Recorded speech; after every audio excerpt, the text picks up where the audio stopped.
welcome to our channel, Horizons Tomorrow. Today we have a very special guest. His name is Gennessee Lewis, and I'm going to say hello to him, and I'm going to ask him, where is he right now? Hello, Gennessee, and welcome to our channel. How have you been? I'm doing great. Thank you. It's an honor to be here. I'm all the way in California right now. How about that? How about, tell me who is Gennessee Lewis? How would you describe yourself? I'm a father, a husband, a friend, a musician. And I mean, that's pretty much me in a nutshell right there. You've been very modest on that answer, and you and I know that. Anyway, never mind that. I understand that music was ingrained in your soul, and from a very young age, you were groomed for creativity and a true prodigy from the very womb. How that ever happened? I was just really blessed to be born into a family with two hippie parents that were very free and all about expression and freedom and love. And I think, that's where it all started for me. They always, the music was always there, and we were always backstage at shows, and, just being on the scene and soaking up all that energy, I think is what I attribute to my talents. Yeah. Excellent, excellent. Gennessee, what is it like to be a Grammy Award winner and platinum selling songwriter producer? Did you have that as a goal when you first started? It's an honor, and it's definitely something that we talked about from the first day we started making music, and something that I think we manifested throughout the years, because we always had something, we always wanted to be the greatest. So it's definitely, it was a lifelong dream achieved for sure. How about that? How would you like to tell us about those early days in music, very close to the Pointer Sisters, the Go-Go's, and the Ramones? Oh, yes, yes. So my family, they were very very on the scene in both New York and San Francisco Bay Area, with the Grateful Dead and Carlos Santana and the Go-Go's, and I used to, as a kid, I would be sleeping in the Go-Go's hotel room before the concert at the Greek Theater in Berkeley, for instance. So yeah, the Pointer Sisters were actually very close friends of our family. They were, part of our family, because my mom's husband, his family, his brother was their producer. So they were like our aunties, and anytime they come into town, we'd go to their shows and be in their dressing room with them the whole time, before and after the show. So just being around, the workings of the industry and the creativity was a blessing for sure. So do you reckon that that music injection was put in very much inside into your blood from that very early age? Absolutely. And I, even on a subconscious level, because I wasn't like all about, I was just a kid running around, running around backstage. But, like I said, that energy, it soaks in. How about that? Gennessee, how did you ever survive the rough streets of Broadway, back in the 90s? Oh, Brooklyn. Yeah. I'm sorry. Uh, Brooklyn, I'm sorry. No worries. Yeah. I mean, Brooklyn was wild. I was very lucky to escape. I was kidnapped and taped up with duct tape around my head and wrist and beat. And, I've lost friends that were killed. And, our Aunt Ruthie, rest in peace, was taken from us, from the crime in the area we lived in. It was just, it was wild. It was wild. I had to just get out of there as soon as I survived that whole ordeal. I hopped on a plane and by myself left my whole family and went to California to go to college. And So it turned out to be a blessing in disguise. You know, sometimes the worst things that happen to you turn out to be the best things because they put you on a different path, you know?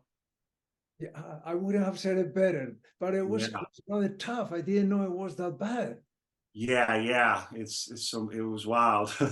Oh, anyway, Yep, I eh, survived though. Yep, here yes, we I'm are. so glad you did. Yep. I'm so glad you did, and it was a great decision to move all the way to California. I, Yes.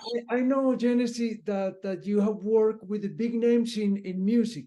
Please tell us about that great experience. Yeah, so I signed a publishing deal with Cobalt Music Publishing around 2010, and I actually moved my family to Los Angeles and took a break from my rapping and my producing hip hop tracks, which I was doing all my whole career before then, and I went into songwriting, pop top line lyric and melody, writing all the words and the melodies for the pop singers to sing. And I went and did it for 5 years, and we had some success, but it was a really great experience for me.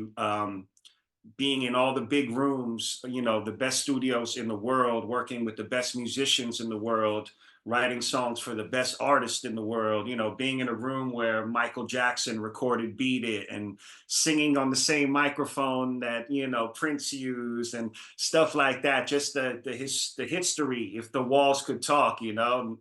Yeah, so just being Amazing. part of Hollywood was fun for a while. Yes. Is there any particular artist that you would like to mention right now that you have worked with? Yeah, so we were working on Rihanna's album, and we had our song on her album, and they had it on hold for like a year and a half, and we actually sampled an old Christopher Cross song on there. Yeah, the New York City song from the movie Arthur. I don't if you How remember that could I one. possibly forget it? One of Yeah, my favorites. of course, of course. So we sampled that, and Christopher Cross wouldn't give us the clearance to release it, so Oh, our album got taken off Rihanna's album, which was, you know, could have been a life changing you know, moment in my life if it all oh, would have went through. You know, talking about houses and all, you know, all types of wow. luxuries that would have came with that, but. Absolutely. Yeah, but you Absolutely. know, it's all part of the process. You know, it got me to where I am today. So I'm just glad I got to experience that part of the journey, you know. Wow. Amazing. I believe that you recently teamed up with San Francisco Lil Flower Nasty and that you are preparing her world debut. Uh, Yeah, yeah, that's how would you please tell us about this rising star? yeah. So she's my artist. She's an incredible artist. It's Motown music, so it's a throwback feel. It's all stuff in the 50s and 60s, and that was some of the first music that I was drawn to as a kid. I used to walk to school, you know, singing Rockin' Robin or singing, you know, 50 songs, even though I was a kid in the 80s, you know what I mean? I found like I had an attachment to it. So it's kind of full circle for me because I saw her singing one day on Facebook, and I was like, wow, that's a really like Amy Winehouse, smoky vocal. Like I think we could do some great Motown music, like some throwback stuff. So we recorded, recorded our first album. We shot a couple of videos that released and did really well.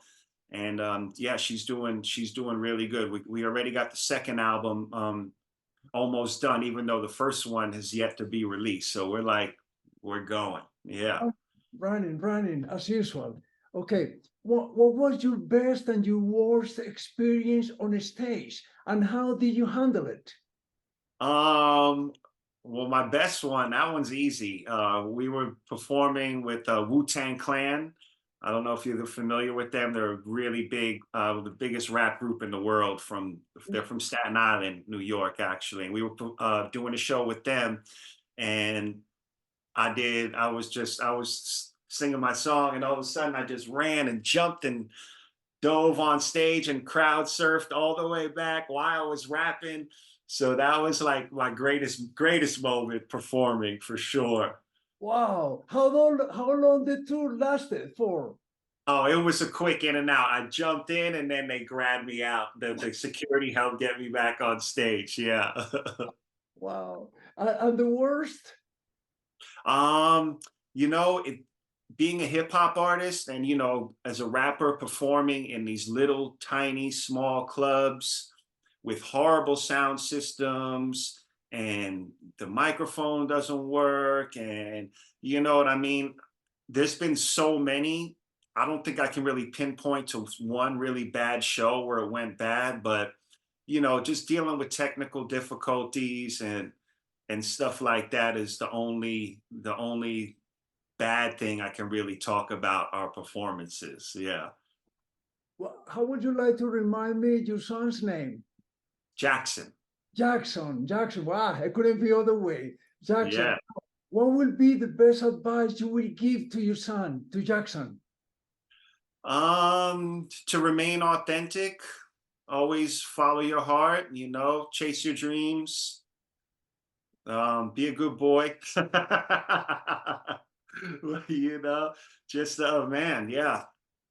Always, never ignore the voice in the back of your head that tells you when something's right, when something's wrong, when something feels good, and don't be afraid to use that voice at the same time. So, you Now, know, does he likes music as probably he will? I don't know. Probably he does. He likes it. yes, yeah, he has a natural gravitation towards it, and I had, it's not something that I push on him or try to like, make him, make YouTube videos or make him the young prodigy kid. I kind of just letting him experience everything and, go where he wants to go rather than sending him where I want him to go 100%, Does he enjoy watching you rehearsing? No, no, maybe for 5 minutes. And after that, That's he's like, enough. Dad, stop rapping already. Okay. Now, Gennessee, how Double Life and Revolutions change your life? A song with over 1 million views in YouTube. Yeah, so we released that record in 1997. Long time Yeah, ago. yeah, so a long time ago. When I was a young rapper, it was my first record that I released myself. I, started my own record label. We printed up the phonograph records, the wax and the vinyl, and we would get them 1,000 at a time and sell them and give them out to the DJs. And it reached this one DJ in New York that's like he's the most he was revered and renowned. His name is Babito. He's actually Boricua from New York. Wow. Yeah, yeah. So he played our record Revolutions on WKCR, which is a small college radio station in New York. But they had this show called the Stretch and Bobbito Show, which was the mecca of underground hip hop. And he played it on there, and then all the other, the college radio stations started playing it across the country as well because he was the trendsetter of the time. But before there were influencers, he was an influencer. So yeah, we got blessed with that, and it took us all around the world on tour and just off 1,000 copies from a record. Yeah.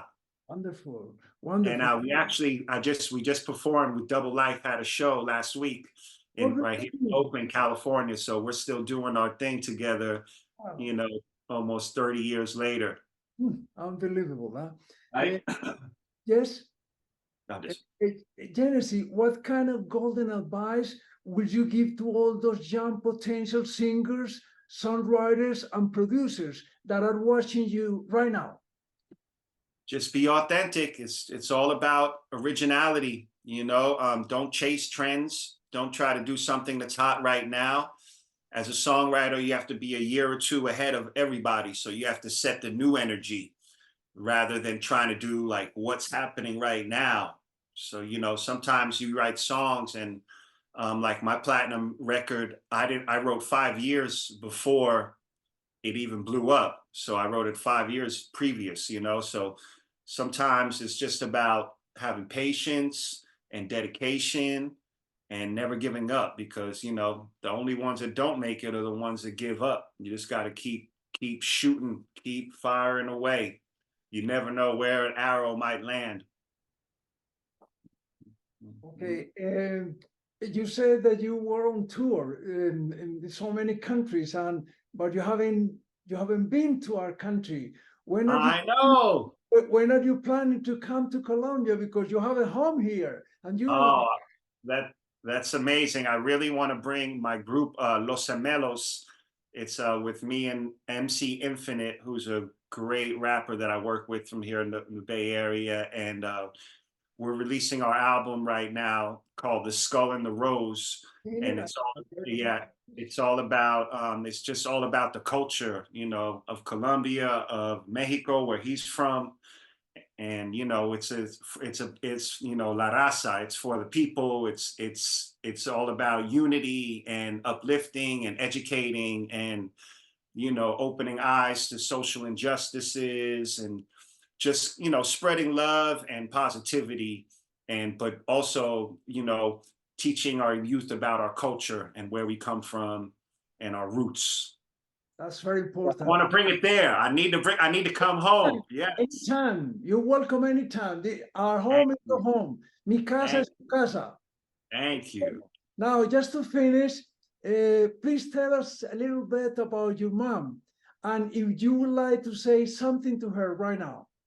Oh yeah, my mom is my heart and soul. She's, you know, the sweetest, and she's a little spark plug. Like she's still, you know, she's over 70 years old and she shuts down the dance floor wherever she goes. You know, she's very passionate, strong-willed, and loving. And yeah, if I could tell her one thing, I would just say, you know, thank you, and I love you. Mhm. Being a mother is the greatest gift I could receive. Gennessee, my number one son, made my world whole and beautiful. Since he was a little guy, he was so super sweet, so kind, super smart, respectful, and always ready to go. Whatever can he sway, he never let him stop him. He wrote his first song when he was 6, and now he has over 2,000 songs. He brings everything from his heart and mind into his songs. That brings great messages to everyone to think about. I'm so immensely proud for the person he has become, all his accomplishments. He has so many progress on the works. While he's a father to Jackson, 5 years old, keeps him very busy, nonstop. By being a father, gave him more to write and sing about, straight from the core of his heart. I'm so very proud of my beautiful and precious son. Gennessee, it's been a real pleasure having you in our channel today. Please say goodbye to our audience. All right. Much love, respect from California, Gennessee of the Noble House. Salute. Primo, thank you so much. Muchísimas gracias desde mi corazón. Of course, anytime, family, we all we got. Un Yes. fuerte abrazo. Okay, God bless you, and God bless All you, right. and Jackson. Bye-bye Okay. now, and thank you very much. To all Thank of you. Regards to the whole family. We send our love. To all of you, thank you very much for watching our channel, Horizons Tomorrow, and we will see you soon. Bye-bye now. You're my soldier.